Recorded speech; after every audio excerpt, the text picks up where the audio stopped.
En primera plana, Carlos Herranz. Bienvenidos en Primera Plana, un programa de Radio Francia Internacional y de France 24. Esta semana ponemos el foco en España. De nuevo comienza una campaña electoral en el país marcada por Cataluña. Me acompañan en este estudio ya para analizarlo Manuel Pelúa, profesora de la Universidad de Angers, especialista en estudios hispánicos. Bienvenida, Manuel. Buenos días. Y me acompaña también Laura Morales, politóloga de aquí del Instituto de Ciencias Políticas de París. Bienvenida, Laura. Hola, buenos días. España de nuevo en campaña electoral, hoy en Primera Plana. Bueno, pues los españoles acuden a las urnas de nuevo el próximo 10 de noviembre tras el fracaso para llegar a un acuerdo de gobierno en la izquierda española. Y lo hacen aún con la izquierda y la derecha más fragmentados que nunca, con más formaciones políticas que nunca. En una campaña electoral que va a estar sin duda marcada por Cataluña, con los incidentes violentos de los pasados días en Barcelona después de darse a conocer la sentencia del llamado juicio del Procés. Recuerden, el Tribunal Supremo Español que condenó por sedición a los líderes independentistas catalanes. A todo ello hay que sumarle un elemento más. Este jueves, recuerden, la exhumación de los restos de Franco. Por fin salieron del mausoleo del Valle de los Caídos, corrigiendo así una anomalía histórica que vivía el país. Vamos a repasar enseguida cómo estas coordenadas pueden afectar a la campaña electoral del próximo 10 de noviembre, pero antes repasamos, como siempre, algunas de las portadas que nos deja la prensa. Por ejemplo, El Correo califica las elecciones de este 10 de noviembre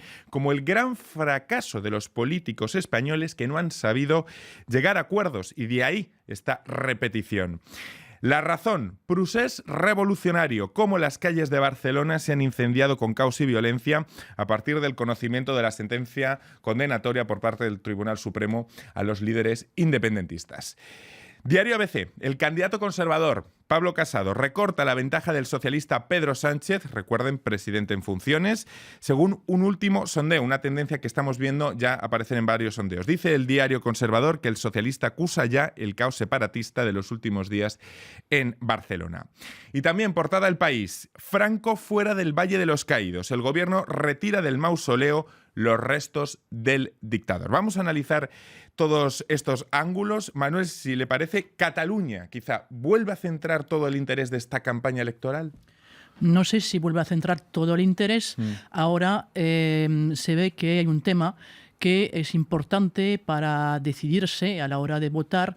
Es el tema, creo, de la unidad y para muchos españoles, sean catalanes o no, el tema del mantenimiento de la monarquía constitucional, del régimen democrático, quiérase que no. Entonces, pienso que sobre este tema puede centrar, al menos en parte, el debate político preelectoral. En España hay separación de poderes. La sentencia del Tribunal Supremo condenado a líderes independentistas pues por hechos probados y no por sus ideas. A partir de ahí, separando esos dos terrenos, en el terreno político, ¿cómo se están posicionando, Laura, los diferentes líderes políticos respecto a los incidentes que hemos visto estos últimos días violentos en Barcelona?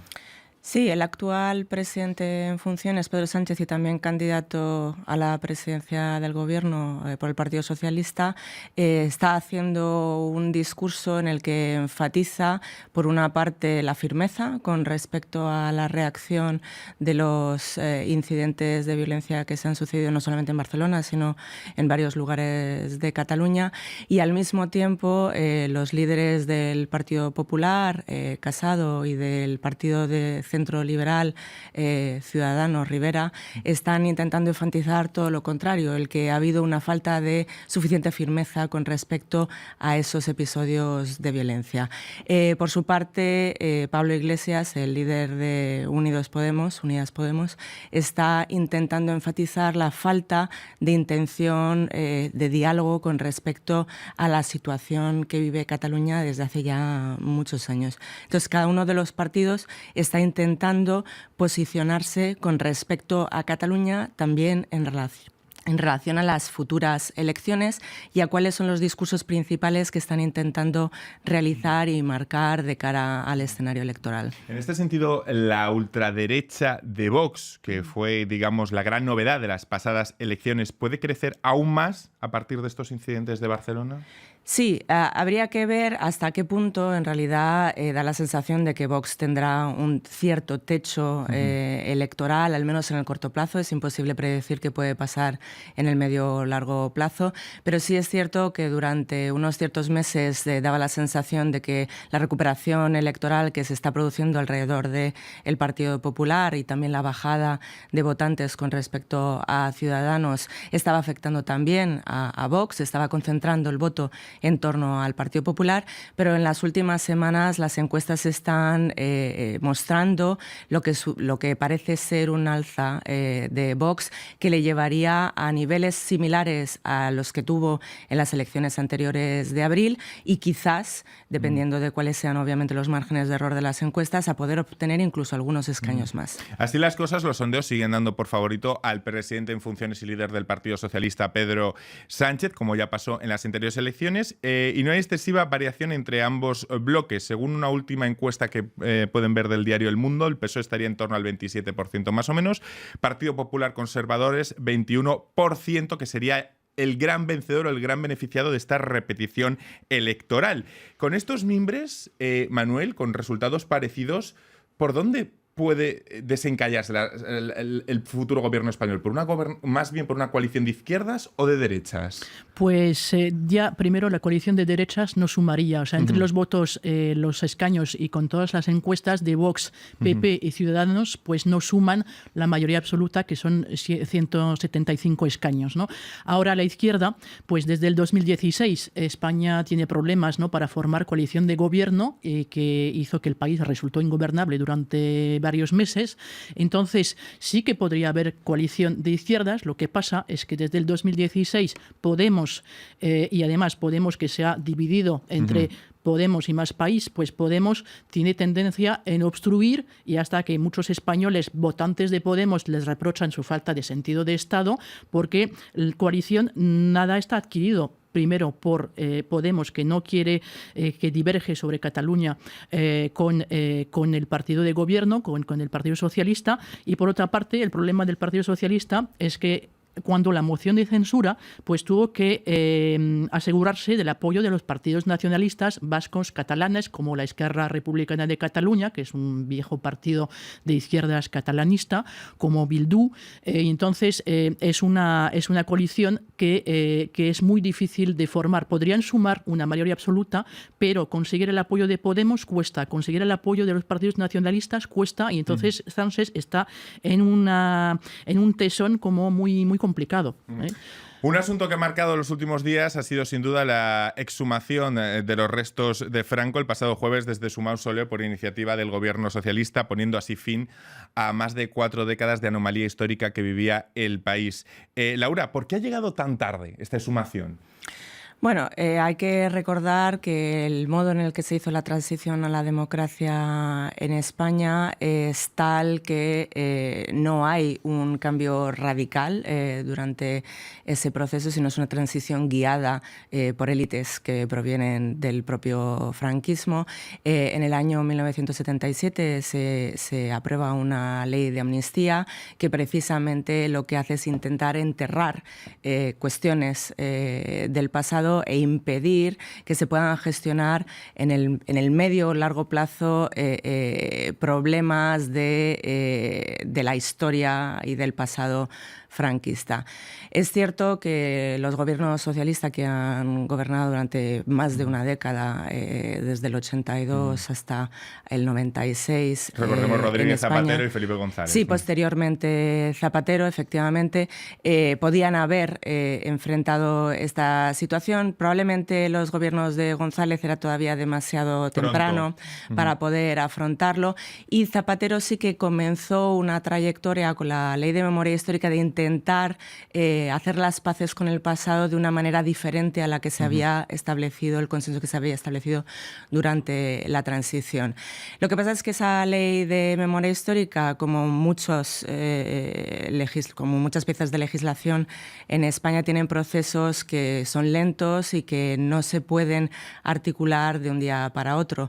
Se solicitó un informe a una comisión de expertos que se concluyó en noviembre noviembre de 2011, pero para ese momento ya gobernaba el Partido Popular con Rajoy al frente, y es bien sabido que desde luego estas cuestiones de negociar la memoria histórica no son en ningún caso la prioridad de los gobiernos del Partido Popular. No sé si esta exhumación, Manuel, puede tener algún impacto electoral de cara a la cita del 10 de noviembre, o ya esto se ve con mucha distancia por parte de las nuevas generaciones y está un poco amortizado en lo que se refiere a resultados en las urnas.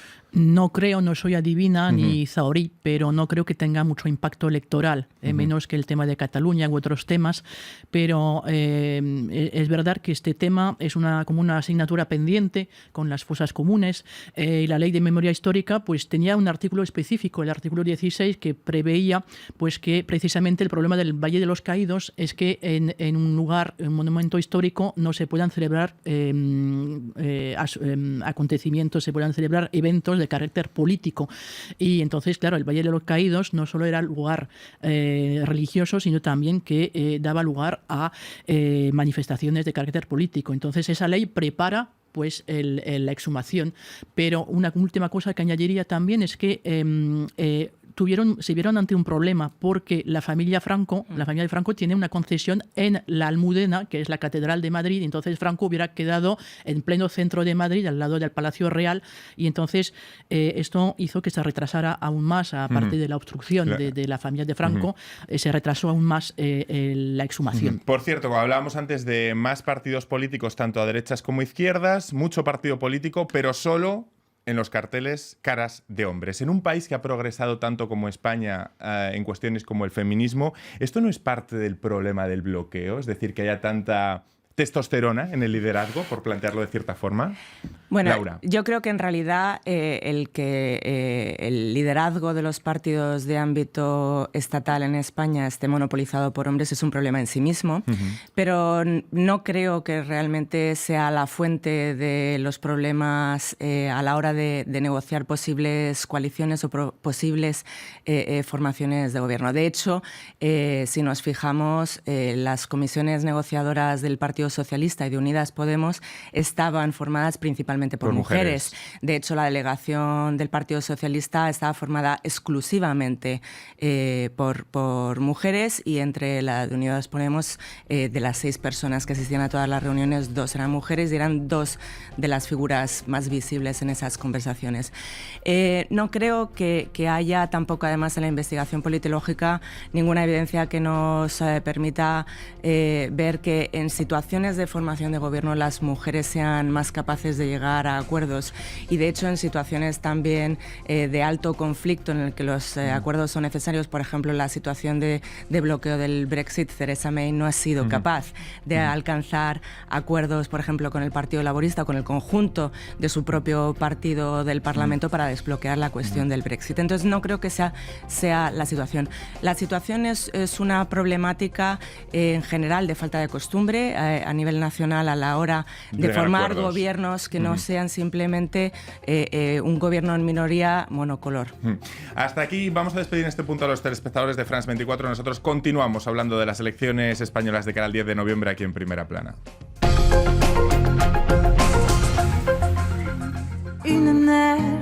RFI, la selección del mes. Frida.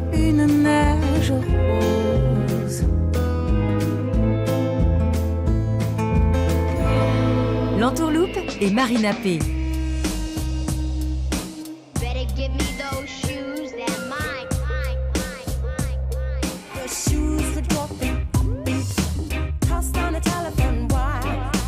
RFI.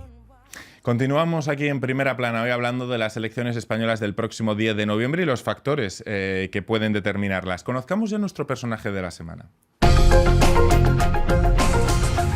Bueno, que esta semana es un muerto, el dictador Franco, que este pasado jueves fue exhumado de su mausoleo en el Valle de los Caídos, en la periferia de Madrid, poniendo fin a esa anomalía histórica que vivía el país, que incluso ha sido denunciada en varias ocasiones por organismos como Naciones Unidas. El traslado de los restos de Franco, recuerden, ha estado avalado por los 3 poderes del Estado, por el Ejecutivo, el Legislativo y el Judicial. Es decir, no es una decisión tanto de gobierno, aunque se puede interpretar así electoralmente, sino que hay una decisión de Estado detrás. No sé, Manuel, si podemos decir que con esta exhumación España salda así una deuda histórica que tenía en su democracia. Diría más bien a nivel simbólico, salda una deuda, pero el hecho de que haya tanto movimiento, tanto comentario sobre Franco, irónicamente significa que todavía Franco es una referencia, aunque mucha gente ya esté en contra, ¿no? Ahora, queda una deuda pendiente.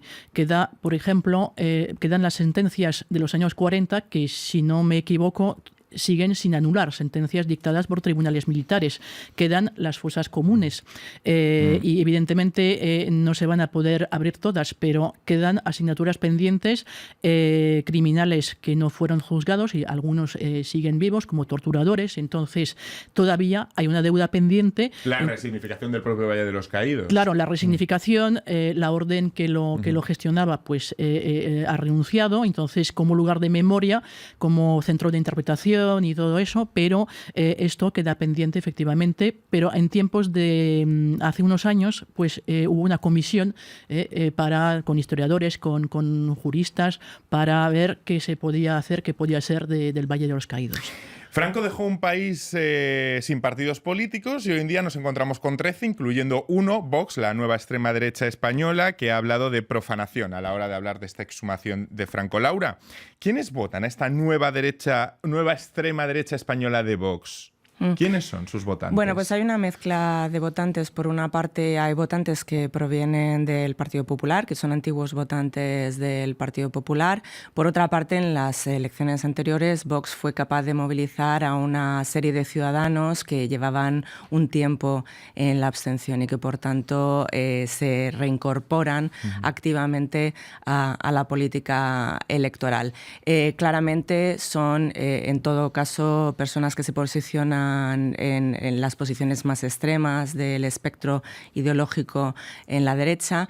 En muchos casos son personas de clase media, acomodada, no es necesariamente un perfil de votante desfavorecido desde el punto de vista de los ingresos, y corresponde a un votante con un sustrato sociológico y también de cariz moral muy conservador, extremadamente conservador, y con el que este tipo de mensajes de una cierta nostalgia franquista encubierta, porque obviamente Vox no habla de manera abierta, depende de cuáles sean los líderes, hay algunos líderes que sí lo hacen, pero en su conjunto no hablan de manera abierta de un apoyo al régimen franquista, pero sí una cierta nostalgia de un pasado que consideran que no fue tan malo como quizás se plantea en los medios y, según ellos dicen,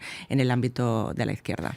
Por cierto, después de Franco ya llegó la transición, luego el periodo democrático, y hasta hace pocos años estas décadas democráticas han estado prácticamente monopolizadas por un duopolio entre el Partido Popular Conservador y el Partido Socialista, que se han ido alternando en el poder. Desde hace unos años aparecen los nuevos partidos, las formaciones emergentes, pero también hemos comprobado más inestabilidad en el país, en un país acostumbrado a tenerla cuando existía esa especie de duopolio. Estamos asistiendo, Manuel, si me lo permites, de una forma metafórica, a una italianización de España.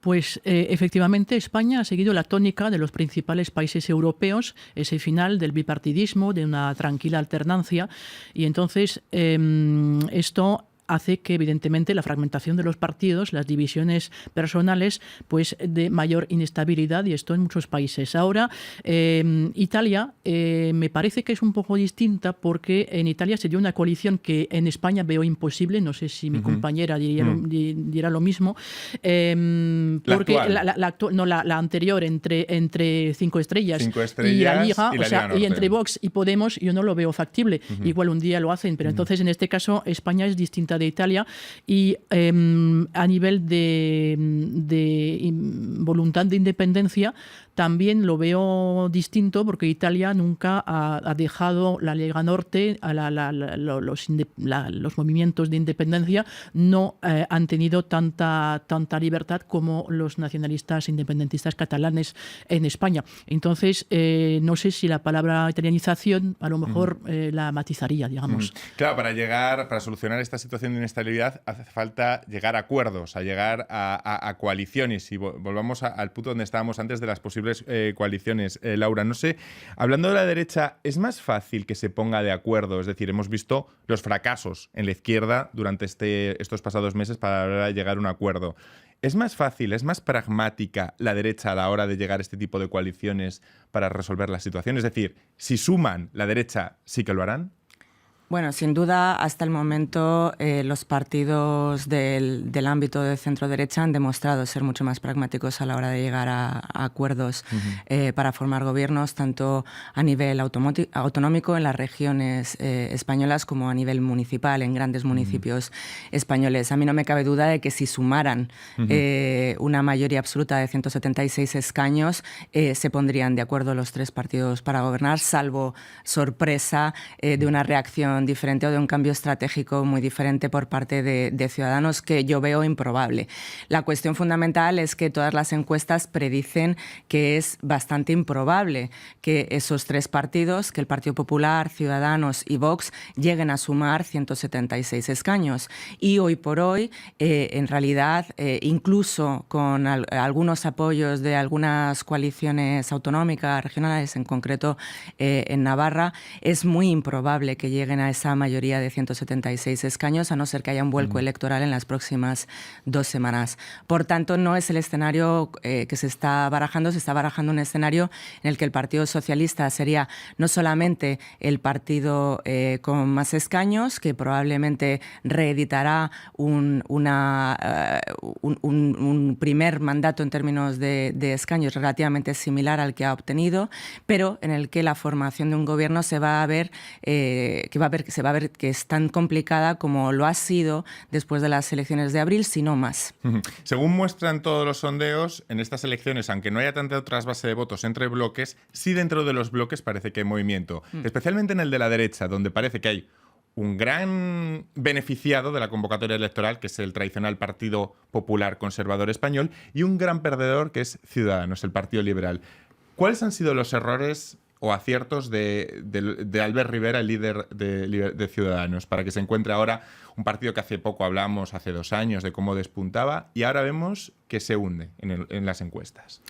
Pues no sé los errores. La verdad es que tuvo mucho éxito cuando el proceso, y sobre todo cuando el 1-0, en Cataluña copó la mayor parte de los votos, no de los escaños, sino de los votos. Entonces, 1-0 se refiere a 1 de octubre. Sí, perdón, 1 de octubre, que fue el referéndum. Sí, perdón. El referéndum del 1 de octubre, que en España lo suelen llamar así. Y entonces, y luego creo que fue eso de intentar tener contacto con el Partido Socialista, proponer sus servicios, luego a la derecha, o sea, moverse, ¿no?, de un lugar para otro, y entonces eso, su postura resultó primero movediza y luego pues como que claramente optó por una visión muy derechista, o sea, como que se derechizó. Cuando se creó Ciudadanos, mucha gente le votaba, gente por de ser izquierdas. bisagra, por intentar, claro, por ser bisagra, sí, centro, liberal, otro. centro, y en los últimos meses, los últimos años, como que se derechizó y perdió electores. Porque ahora pensó que podía suplantar al Partido Popular. Sí, pensó que lo podía suplantar, y de hecho en Cataluña se hundió el Partido Popular en las elecciones que siguieron el 1-0, el referéndum, y entonces, claro, pensó que ya tenía ambiciones extrapolable, claro, digamos. Y entonces perdió su apuesta, y ahora Vox está justo por encima, pero no mucho, o sea, como alrededor de 10%, y están como muy pegados el uno al otro. Entonces no se sabe qué va a pasar en las próximas semanas. Laura, ¿fue errática esa estrategia de Albert Rivera, del líder de Ciudadanos? Sí, en realidad, en cierta medida, tanto Ciudadanos como en Origen Podemos han tenido estrategias similares de intentar el llamado sorpaso, el ¿no? llamado sorpaso, caso sobrepasar o adelantar o reemplazar Ciudadanos al Partido Popular y Podemos, posteriormente Unidas Podemos en coalición con Izquierda Unida,